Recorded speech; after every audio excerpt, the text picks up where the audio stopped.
Welcome to The Sleeping Historian. If you love history and a deep, peaceful sleep, you're in the right place. Every story here takes you back to a quiet night in the past, where time slows down and people return to one of the simplest human habits, sleeping close together. Tonight, we visit a small medieval cottage, a straw bed, a warm hearth, and a family lying safe together in the dark. Close your eyes. Come with me 1,000 years back. The daylight is fading. A small village somewhere in medieval Europe. A cottage built of wood and clay, its roof thatched with straw. Around it fields stretch out, and beyond them a small forest fades into a dimming orange sky. Inside there is only one room. It is the kitchen, the sitting room, and the bedroom, all at once. In the middle sits a clay hearth, an iron pot hanging above it, simmering with vegetables and barley soup. The farmer, head of the household, has just returned from the fields. His arms and legs are tired, but his mind is calm. The day's work is done. He sets his plough down by the door and leans his hoe against the wall.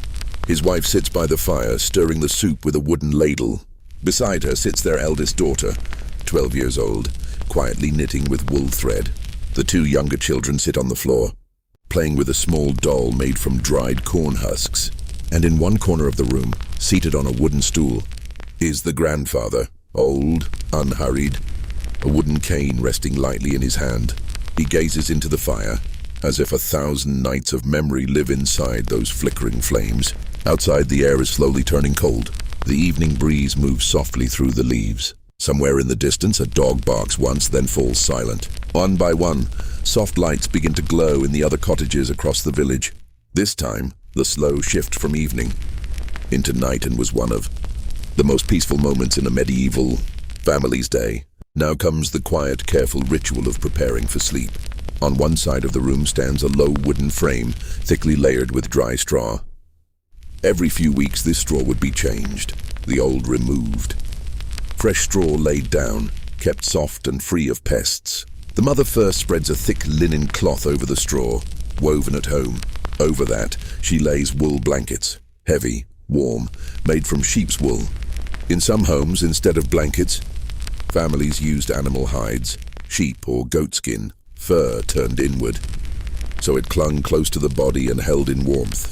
The eldest daughter helps arrange the pillows, soft, uneven bundles of cloth stuffed with straw or dried grass, each one a little lopsided, a little rough, yet comforting all the same. And here is the most important thing. This bed is one single bed. The entire family will sleep here together. Separate rooms, separate beds. These were luxuries reserved for kings and the wealthy. For ordinary people, sleeping together was not just normal, it was necessary. The reason was simple: warmth. On a winter night, when frost covers the ground outside, sleeping alone meant shivering through the darkness. But when 6 or 7 people lie close together in one bed, their combined body heat forms a natural layer of warmth, often better than any blanket alone. Before sleep, one more essential task remained: tending to the fire. The mother walks to the hearth. The flames are still burning but growing weaker.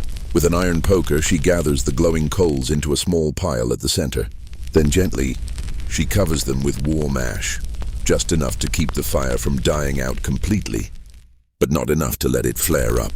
This method had a name: banking the fire. Covered this way, the coals would smolder quietly through the night, holding their heat without flame. In the morning, the ash would be brushed away, a breath blown across the coals, and the fire would come alive again. No need to start from nothing. Protecting this fire was almost a sacred task.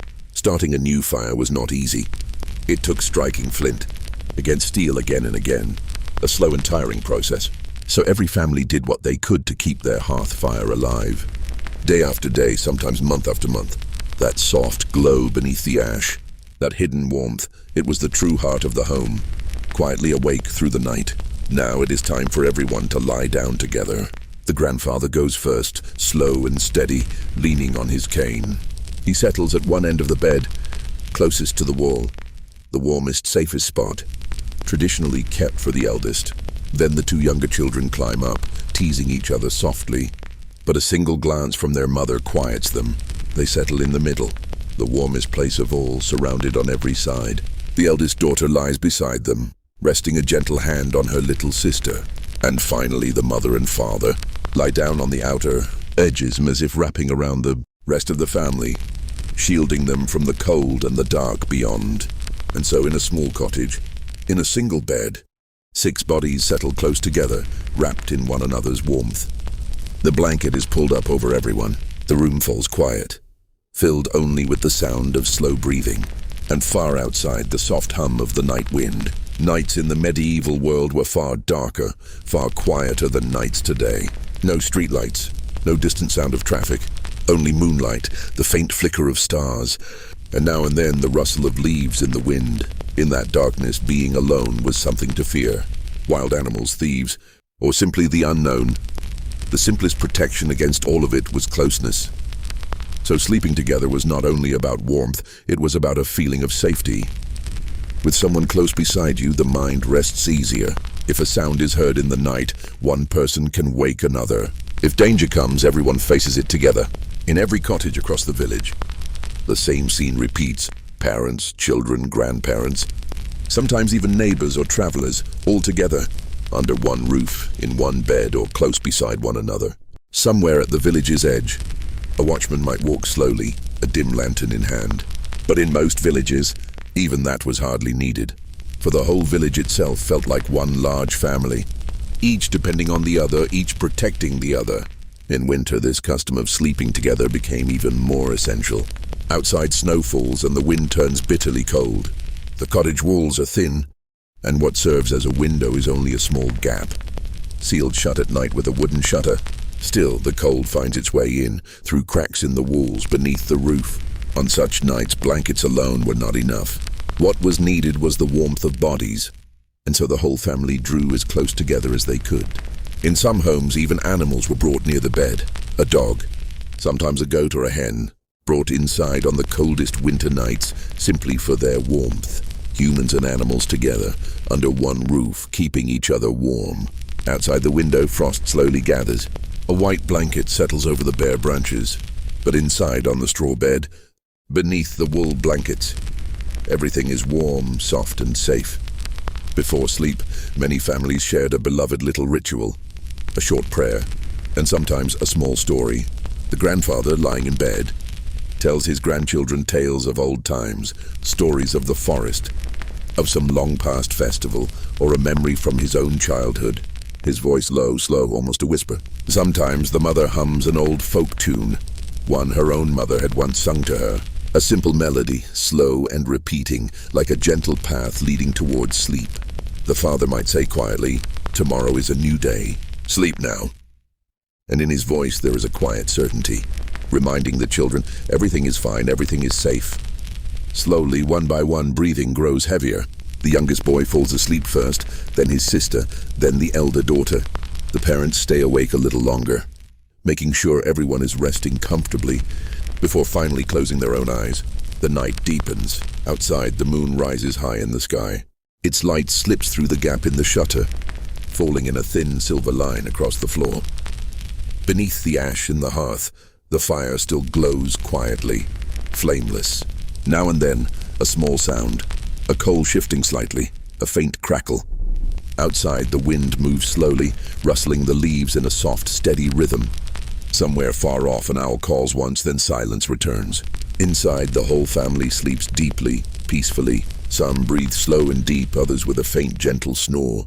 Beneath the blanket, 6 bodies lie close together, wrapped in shared warmth. In this moment, in this small cottage, nothing else in the world seems to matter. Only sleep, only warmth, only the quiet presence of each other. If you could rise above the village that night and look down as a bird might, you would see something quietly beautiful. In every cottage, the same scene. Families lying close together, roofs sheltering them, hearth fires hidden beneath ash, and outside silent darkness.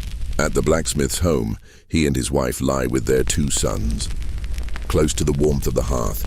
Near the mill, the miller and his large family, 7 or 8 people, share one wide bed. Curled close together, in a small cottage near the church, an elderly widow lives alone, but on cold winter nights, her neighbor's daughter often comes to stay with her, so she is not alone in the dark. And so the whole village becomes, at night, like one large web woven together. No one truly alone.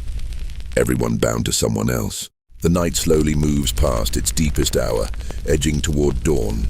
The sky begins to shift, from deep blue to a soft pale gray. But there is still time left. The night's quiet, safe, warm moments continue still. The family sleeps on together in peace. The rooster has not yet crowed. The sun has not yet risen. This moment, the deepest, quietest part of the night, seems to stand still, outside of time itself. And you too, listener, may be slowly sinking into sleep right now, just as that medieval family once sank into their straw bed, beneath their wool blankets, wrapped in each other's warmth. There is no danger around you, no hurry. Only rest, only peace, only a safe, warm feeling, just like that small cottage 1,000 years ago. Keep your eyes closed, breathe slowly, and let yourself sink deeper into sleep.